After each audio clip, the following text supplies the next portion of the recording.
Welcome to the HR Uprising podcast. This highly practical podcast series explores HR and management hot topics and challenges through conversations with relevant experts and real-life people professionals. Brought to you by Actus software, our aim is to build a better workplace for people. The HR Uprising is about collaborating and supporting each other to build the confidence and skills to rise up to each challenge and deliver real, lasting business value. You can find out more at hruprising.com or join our LinkedIn community. Now introducing your host, chartered psychologist, best-selling author, entrepreneur and speaker, Lucinda. Hello and welcome to this week's HR Uprising podcast. And this week we have a real HR episode, and I'm really pleased that I've got someone after my own heart, shall we say. A learning and development professional is joining me this week, and I'm delighted that I've got Maria Brugel from Simply Business who's joining us, and she's going to talk about her experience as a learning and development professional in the financial services space and her journey along the way getting there. So Maria, thanks so much for joining me on the HR Uprising podcast. Thank you for inviting me. It's a pleasure. So do you want to tell me a little bit about what your role is at the moment? So what you've done, and then we'll go back and sort of explore your journey to date. Yeah, absolutely. So as you said, I'm with a company called Simply Business. So Simply Business is a small business digital insurance broker. And this is actually my first role in the financial services and in the insurance industry in particular. So in terms of what I'm responsible for, so I joined just over 18 months ago to what then was the London office, obviously, pre-pandemic.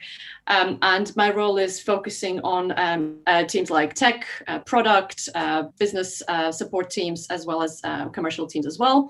And it's really supporting them, their development needs, their growth needs in line with what we want to achieve from a strategic point of view as well. And then from kind of what the focus, I guess, for this year in particular, we've got 3 big initiatives that we'll be working on across the people team. And these are really centered around inclusion, around how do we make the new normal work for us, and we call it better normal. And then third one is around feedback. How do we get better at giving each other feedback, really to support everyone within the business, and obviously ensure the operations are working to the best possible scenario as well. So that's in a nutshell. So you've got an exciting sort of strategy going forward. How do you design it? Is it linked to business strategy? How do you come across those as being the key priorities for your role this year? Yeah, definitely looking at the business strategy. So in part, that's shaping a lot of what we do, but also we are a B Corp organization, which I don't know whether you're familiar with, but essentially, yeah, so it's I guess it's external certification, and what it means, the companies that get it, they commit to balance profit with purpose. So for us, it's not only about our bottom line and getting the most amount of customers, making the most amount of money, but we have to, as part of the certification, we commit to looking after the environment, employees, our customers, and kind of the society as well. In whatever way, obviously that works for us. So a lot of what we do is kind of driven by that agenda as well. I haven't heard that before. So is it like Investors in People but broader, or is it financial services specific? B Corp? B Corp, yeah. So no, it's broader. I know there are businesses from food supply chain, some other ones. No, not off the top of my head. So it's not financial services, yeah. No, it's much broader certification. I think there's over 3,000 companies globally that have the B Corp certified status. So yeah, essentially it's kind of focusing very much on impact, social impact, environmental impact, and anything else kind of within those constraints of that are given by the certification. That's quite nice, because it's giving you a purpose, not just the business purpose, but also that kind of wider society purpose, which is nice. So before we Definitely. kind of go into that then, I don't know whether that's always been a thread through your roles previously. Do you want to go back to the start and actually explain a little bit about where you've come from? Because you've got an unusual accent, haven't you? I think that some of that's down to different places you've been involved and your origins. Yes, yes, absolutely. So I was actually born in Estonia. Back in the day, it was part of USSR. Hence a little bit of accent as well. So my first language is Russian, although Wow. I was, I never lived in Russia. I was born in Estonia. That's really my background. So I came to the UK when I was 21. I came to Scotland, so I spent my first 5 years being in the UK in Glasgow. Oh, you sounded momentarily Scottish then, just with the Glasgow, yeah. Yeah, it's literally a handful of words now that when I say them, like little Scottish twang comes out. But yeah, that's where another part of my accent comes from. So I spent 5 years there doing my degree in international travel and tourism business management, and really worked sort of mainly around hospitality and tourism sector alongside my studies. So I don't have, L&D or HR background from that sense. I kind of came to that later, I guess. I don't think lots of people do. I mean, I did a psychology degree. That's interesting. Yeah. So how did you find you got into learning and development then? Yeah, so it was as part of my last role while I was still in Scotland. So I worked for Visit Scotland for Glasgow Tourist Information Centre. And as part of my roles there, I was responsible for training seasonal staff, sort of processes, customer service, etc. And that kind of what really sparked my interest. I quite enjoyed sort of, passing my knowledge or the ways of working onto our new starters that kind of joined for the summer period, and really see them shine and, progress well in their first few weeks. And I thought that, that's really exciting. That's something I felt I could do. And that really was the start of everything. Yeah, absolutely. And then, so you've done your CIPD in terms of, did you do the L&D version, or was it there were two? L&D one. Yeah. Yes. I did the L&D level 3 one. And that gave you a bit of a foundation into learning and training. Definitely. Yeah, definitely. Obviously not having the background of L&D, it was, I don't think I would have progressed, much without that, without having that to my name. So it was definitely beneficial in terms of getting started and having that ground knowledge to understand kind of what I'm walking into. Yeah, definitely. So carry on then, because you've got you then went on to work for British American Tobacco, which they're actually supposed to be quite a forward-thinking organisation, aren't they? I used to run training courses in a hotel, which they had a training venue in Surrey, which his name's gone into my head. You probably went to at some point. One of the DeVere venues. I live not that far from it. Yes, I know which one you mean. Yeah, it was Horsley Park. Horsley Park, yes. That's right. So, so they have this fantastic training space there. So what were you doing for BAT?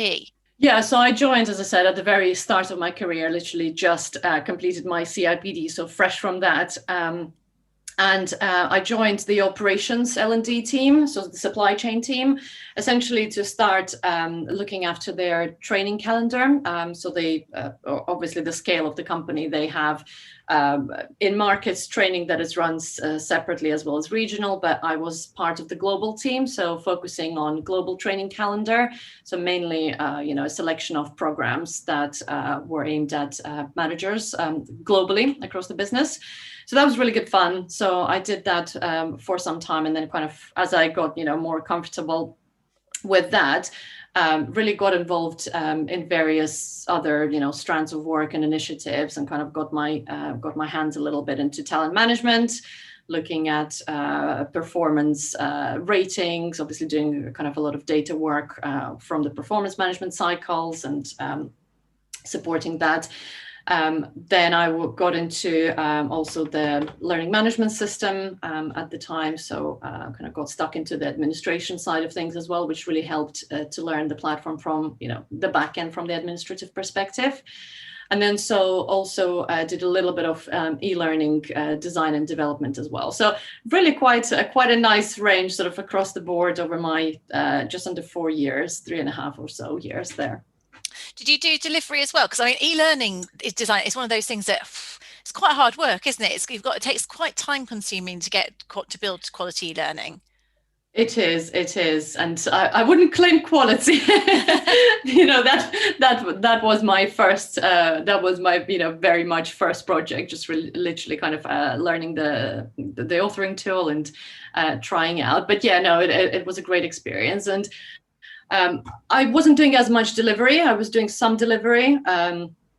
Mainly to support some of the training programs that either I was able to travel to, or the ones that were run in the UK. Or I did sort of a little bit of delivery on the process side of things, system side of things as well. So my main focus was around project program management, and then tech, increasingly so as well. Okay, and then that kind of you then moved on to a sort of a SaaS, a software business. Then was that related, or no, it wasn't related. No, not related at all. I just really found myself at a point where, I outgrew the role, and there weren't any internal opportunities at that point in time. So it was really, do I stay and hope something will come up, or, shall I move on and see what else is out there in the world? And, I was super lucky with my manager at the time, who really supported that. And kind of his mantra was always like, I'll train you so you progress, rather than so I can keep you, whether it's internal or external. So that really helped, kind of really boost my confidence, and I guess boost my thinking around, I'm going to do this. I'm going to go elsewhere and do something else. So yeah, I moved on to a company called MediaMath within the advertising technology sector. So it's quite a niche sector, I guess. And it's a US run company, but they had office in London, as well as a few offices in EMEA region and Asia Pacific. So they brought me on board to essentially design and develop their graduate offering for EMEA region to start with. And that's really kind of what I was doing there for about 4 years as well. So looking after the graduate, and that was a really interesting role. Obviously, it's not really something that I was exposed to at BAT. So again, it was like learning from the start mainly to understand obviously the business first of all. Nothing to do with tobacco products. So there was a big learning journey for me there to understand kind of how the business works. What do I need to know to to put the program on? What do I need to be telling the applicants, and so on and so forth. And then I was really lucky to almost experience kind of full life cycle of employees through that role. I was involved in recruitment and selection. So, there were times when we went to university career fairs, or I was in talks with universities over the email in terms of how we can advertise with them. Writing adverts, writing some promotional literature, which was quite fun. And then obviously going through the interviews, selecting the people, bringing them on board, being kind of responsible and overseeing their training program over three months period. And then another sort of uniqueness of that was that we weren't guaranteeing permanent roles on the completion of the program. But, essentially part of my role was also placement into permanent roles, whether they were internally within MediaMath, or potentially with some of their partners or clients that we had locally or kind of in the region. So that was a really, really interesting role as well, to be able to see that journey and again, see people coming in with zero knowledge, go through the program and really come out and flourish and get into permanent roles and do really well for themselves. So that was a very rewarding role as well from that perspective. Yeah, it sounds fulfilling. Absolutely.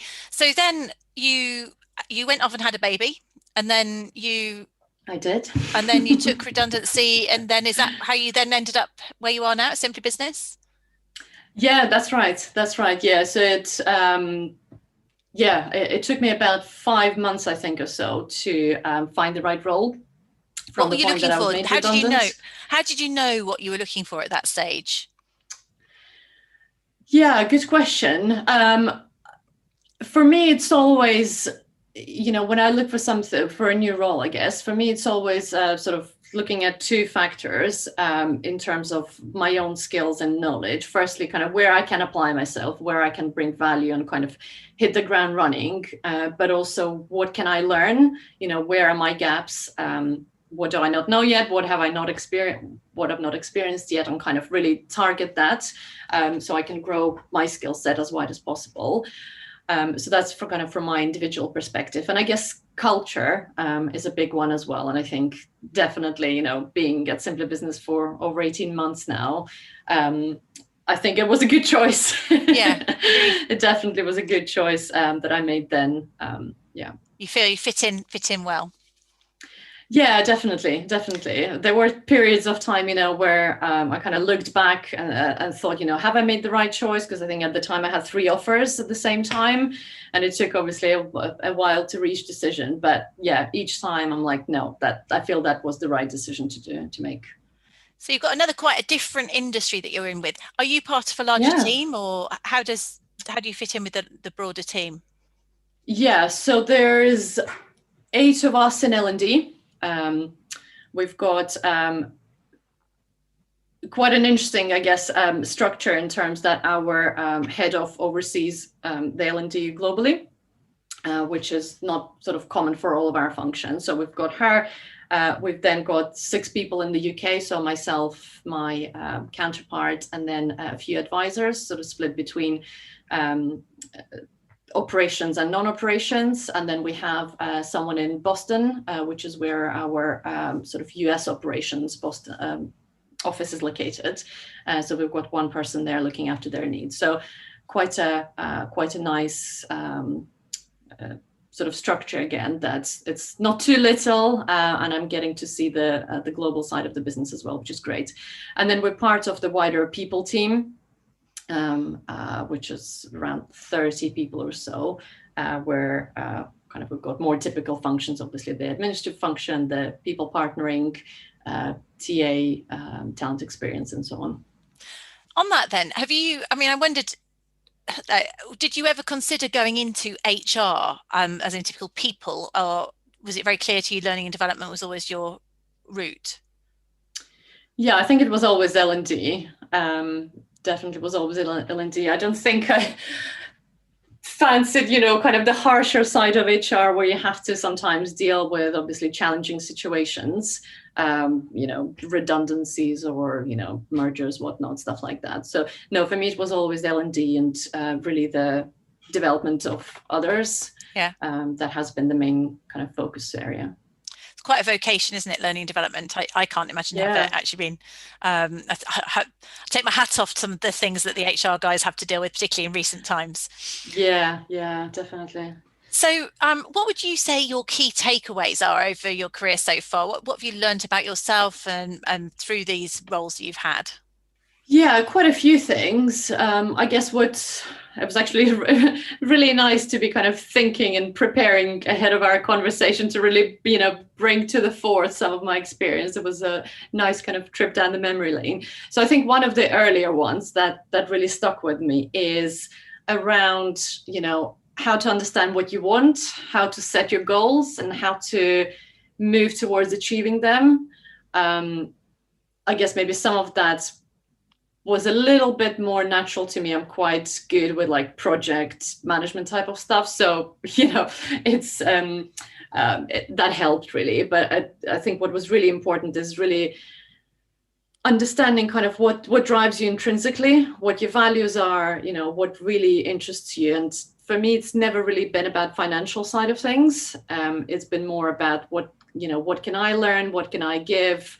What's interesting to do, what's challenging to do, rather than just remuneration per se. So yeah, it's kind of working out what do I want to do, and then thinking, how do I get there, and really breaking that down into smaller steps, smaller experiences, roles, etc., so that I'm kind of clear on the path that I need to take, and I can always go back and kind of see what I've done, what I've not done, what's still to do kind of towards a goal that I'm working towards. So would you say you had goals for your career as you went through them that you kind of ticked off? Was it that planned? The beginning was definitely planned. Yeah, that was definitely planned. So kind of my L&D career started when I moved to London. And at the time, obviously, I just moved. I had to get a job just to pay the bills while I'm figuring out what to do. And as part of that, I had a colleague who was going through her coaching qualification. So she had to sort of do so many hours practice. So that worked out perfectly well for me at that time, as she really helped me to kind of get that clarity and understand kind of what do I need to do towards that. So kind of within a space of 6-9 months or so, I got into L&D, so that was really helpful. Beyond that, I wouldn't say I have a very rigid plan in terms of where I want to be at certain points in time. It's more about just continuous growth. Learning, not kind of stagnating in one role in one place, but really always kind of looking up and seeing what else have I not done. I'm gonna, try my hand at that and kind of see what I think. But yeah, I'm always attracted by sort of quite wide scope rather than doing same thing over and over again. Yeah, learning something new. That really helps, I guess, with all those learning and development goals as well for myself. Definitely. So that was one. Yeah, I think the other one is, again, that I've been lucky with is line manager support. It really is true what they say, people don't leave businesses, people leave bad managers. And I was super lucky to have, about 4 managers in a row now that have been very, very supportive and very, I guess, trusting in that sense that, they let me get on with what I needed to get on with, obviously, by coaching and feedback as well. But it was, I always felt kind of comfortable and kind of, that psychological safety place where, even if I do something wrong, it's a mistake, we'll get round to it, we'll figure something out. But yeah, I always kind of felt in a good space to, to do things, to experiment with things, to put my ideas forward, to question, and, all of that very much, due to the people that I have worked with, to the managers I've worked with. No, it makes a huge difference, doesn't it? And isn't it great? The line managers who are prepared to not hold on to you, they don't want to clip your wings, they help you go on to the next stage. And you always remember them fondly, but, unfortunately, not all are like that. So the more we can get better. That's great. Brilliant. And you coaching helped you said, when you started out. Do you coach others? Is that a key part of what you do in terms of your role? Well, I guess informally, not necessarily as a proper coach would do, but yeah, kind of more informal in terms of understanding, what they need, and I guess sometimes challenging people in terms of, is it really what you need, or let's dig a little bit deeper. Yeah, is that what they say? Are you sure that's the training course you want? Let's understand what you're trying to achieve here. I remember that well. So, what sort of challenges would you say you've overcome along the way? Yeah, I think my big one is probably around confidence, and kind of that widely used term imposter syndrome. It's quite interesting, actually. I was listening to a podcast a couple of days ago, women talk about learning, and there was like a whole special episode, all these women sharing, their experiences with imposter syndrome. Actually, your name was called that by someone in a very positive light. I have done an episode on imposter syndrome. I'll put it in the show notes. I don't know if it was about 6 months ago, but it's a very interesting topic. We all suffer to a certain extent. Yeah, definitely. And I think, it's definitely something that kind of is at the back of my mind, and depending on the situation, or I guess the environment, especially obviously when, joining new company or going into a new role, when you don't know people, you don't know the industry. And, I've done this 3 times when I go in between, I go between different industries. So I think that's kind of where it's at its highest in terms of, what am I doing here? Do I have the expertise? Do I have the right answers? Can I help with X, Y, Z? So yeah, I think that's that's the one that it's a continuous work in progress for me. Even now, as I said, depending on situations, that it comes and goes. But I think it's important to sort of, almost be honest with yourself about it. It's okay to, feel maybe like that sometimes. Recognize it, call it out, and still do it, right? Yeah, feel the fear. Yeah, exactly. Yeah, exactly. Feel the fear and do it anyway. Yeah, I think it's what's really helped me is kind of almost, having strategies in terms of how am I going to tackle this when I'm feeling like it, or where I'm thinking about it. What am I going to do to overcome it? It seems to work. So would that be something then, I mean, I always like to close these on, if you were to go back and give advice to somebody starting out, wanting to start out in learning and development, or your younger self, I guess, would that be one of your tips? Feel the fear and go for it anyway, overcome the imposter? Definitely. Yeah, definitely. I would say, always start with goal setting. Because I think that helps, helps to address that imposter syndrome as well. When you know where you are, you know what you're going towards, you know what you need to do. You're not playing the guessing game there, So I think that's one. Secondly, just feel the fear and do it anyway, because that's how I seem to overcome these things. I dive deep and then I try and figure it out, while I'm at it. So definitely don't be afraid to get stuck in, and don't be afraid to ask questions. Even if it feels intimidating at times, you might think that, they're going to think it's a silly question or whatnot. But don't be afraid to ask questions, to clarify things, to, be that devil's advocate if needed sometimes as well. And just keep trying new things, keep learning. That's another one that has been narrow, because learning and development, you've got so many options to get involved in stuff, isn't there? You've got the OD bits, you've got the people bits, you've got the training, the digital. There's plenty of new stuff to get involved with and to learn and to take your organisation. Absolutely. Yeah. Maria, if people want to connect with you, are you active on social media? How would they connect with you? Yeah, I'm on LinkedIn. That's really my main professional platform of choice. We'll put your link on the show notes. Yeah, fantastic. Exactly. Maria, thank you so much. It's really lovely speaking to you, and congratulations, and a really broad career to date in terms of your learning development, and enjoy all the strategies and where you're taking it next in your current role. Sounds exciting. Thank you so much for having me. Thank you for listening to the HR Uprising, proudly brought to you by Actus Software, the joined-up performance and talent management solution. You can access links to any of the information or resources mentioned in the show via the podcast page at www.hruprising.com. If you like what we do, please subscribe, tell your colleagues, and leave a review. Thank you for listening to the HR Uprising.